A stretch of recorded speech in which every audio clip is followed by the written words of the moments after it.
भारतातील सर्वप्रथम दिवस आणि रात्र चालणारे Jhulelal water park. Jhulelal water park यांची भन्नाट ऑफर, 2 जणांसाठी पास फक्त 1099 रुपयात, ज्यात पासवर इयरबड्स फ्री आणि सोबतच वेव पूल, 10हून अधिक मोठे rides, swimming pool, kids zone, rain dance, pendulum slides.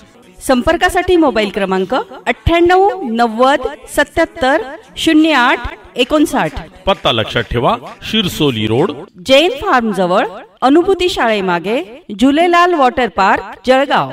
Maratha उद्योजक विकास व मार्गदर्शन संस्थेतर्फे मराठा उद्योजकांसाठी तिसरे राज्यस्तरीय महाअधिवेशन जळगाव येथील छत्रपती संभाजीराजे सभागृहात रविवारी संपन्न झाले। हे खानदेशातील पहिलेच अधिवेशन होते। यावेळी कारागृहाचे विशेष पोलीस महानिरीक्षक जालिंदर सुपेकर, स्वागताध्यक्ष आमदार मंगेश चव्हाण, सहस्वागताध्यक्ष किरण बच्छाव, बांधकाम व्यावसायिक सतीश मगर, सोलापूरचे शरद ठाकरे, रोहित निकम, राजेंद्रसिंह पाटील, जगन्नाथ पाटील, प्राचार्य LP देशमुख आदी मान्यवर मंचावर उपस्थित होते। मराठा समाजातील उद्योजक व व्यावसायिकांचा शाल, छत्रपती शिवाजी महाराज यांची प्रतिमा व मोमेंटो देऊन गौरविण्यात आले। मराठा उद्योजक महाअधिवेशनाला राज्यभरातून मराठा समाजबांधवांनी हजेरी लावली होती। छत्रपती संभाजीराजे सभागृह संपूर्ण भरले होते। जोही तुम्ही उद्योग करत असाल, अगदी त्या उद्योजकाचे सगळे इन अँड आउट्स आपल्याला माहित असते पाहिजे। त्या उद्योजकाची मांडणी, त्याच्या सगळी सिस्टीम तुम्ही जोपर्यंत आत्मसात करणार नाही तोपर्यंत सक्सेस मला असं वाटतं की आपल्यापासून कायमचा हात लांब आहे।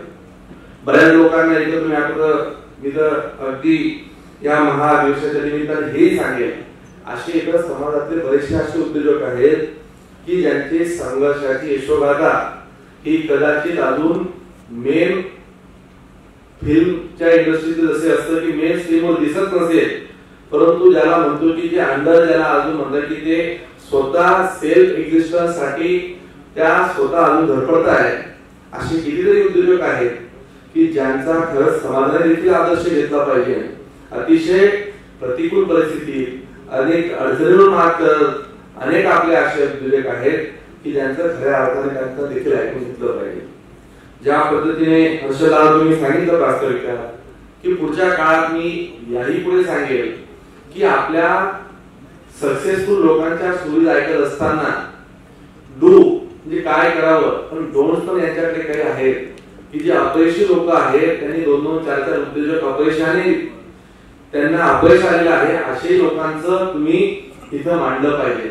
आणि मी तर तुम्हाला निश्चित आवर्जून सांगेल की यशाच्या याच्यात मला नाही बोलवलं तरी चालेल, पण अपयशी लोकांनी काय काय चुका केल्या हे जर ऐकायचं असेल तर आवर्जून मला तुम्ही बोलवा, कारण की आतापर्यंत 7 ठिकाणी अपयशी उद्योजकांमध्ये झालेला माणूस मी आहे। अनेक उद्योग बदलवले, अनेक अडचणींना सामोरे गेलो, एक ना अनेक त्यातून मार्ग काढले, परंतु कधीही रडत बसलो नाही। समाजाला वाटलं अतिशय हा सक्सेसफुल पर्सन आहे। मी आज पहिल्यांदा जाहीरपणे सांगतोय की मला अनेक उद्योगांमध्ये अडचणी आल्या, मी अनेक उद्योजक स्विच केले, अनेक ठिकाणं बदलली, परंतु त्या गोष्टीचा कधीही बाहू केला नाही। त्या अडचणींमध्ये काय काय चुकलो, पुढच्या वेळी चूक करायची नाही, अशा चुकांमधून सुधरत उद्योजकाची एक मोठी नींव उभी करता आली। पुढील मराठा उद्योजक महाअधिवेशन पुण्यात घेण्याचा ठराव करण्यात आला।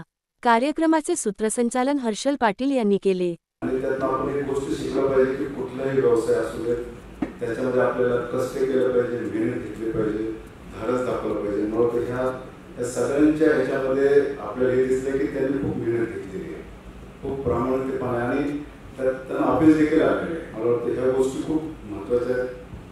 आता आमदार साहेबांनी सांगितलं, खरं तर आमदार साहेबांची माझा संपर्क फार कमी आला, म्हणून मी त्यांच्याकडून जी माहिती ऐकली, प्रचंड कामाची स्पीड असलेलं आमदार असं मला या ठिकाणी सांगितलं पाहिजे।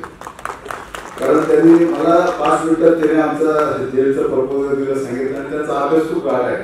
तर ते म्हटले की मी बेसिक होमवर्क खूप करतो, त्याशिवाय पुढे जात नाही। आणि त्यांनी त्या ठिकाणी त्यांनी जे काही कामं करतायत तो काय त्यांचा कामाचा आवाका आहे, खरं तर पाहण्यासारखं आहे। कारण कसं आहे की ज्या माणसाला पुढे जायचं त्याच्या कामामध्ये गती पाहिजे, ज्याच्याकडे गती तोच पुढे जाणार, त्याचीच प्रगती होणार, आपल्याला या ठिकाणी हे लक्षात घेतलं पाहिजे। या ठिकाणी एक पोलीस ऑफिसर म्हणून जरी मी जर या ठिकाणी आलो असतो तरी आपण माहिती आहे या उद्योग धंद्यामध्ये इंडस्ट्रीमध्ये महाराष्ट्र नेहमीच अग्रेसर राहिलेलं राज्य आहे. परंतु जसं ठोंबरे साहेब बोलले की जो ग्रामीण भागातला जो उद्योजक आहे, ग्रामीण भागातला जो शेतकरी आहे, त्याने देखील उद्योगधंद्याकडे वळलं पाहिजे. शेती देखील उद्योगधंद्याच्या स्वरूपामध्ये आपल्याला या ठिकाणी करता आली पाहिजे. कारण आपला शेतकरी वर्ष आपण पाहतो तो लॉसमध्येच आहे.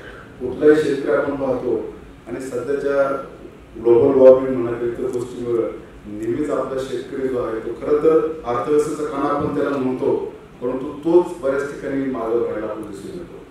तर आपला जर शेतकरी जर उद्योगधंद्यामध्ये गेला किंवा उद्योगधंद्यापूरक व्यवसायामध्ये जर गेला तर मला असं वाटतं खूप चांगल्या पद्धतीने काम या भागामध्ये होऊ शकतं.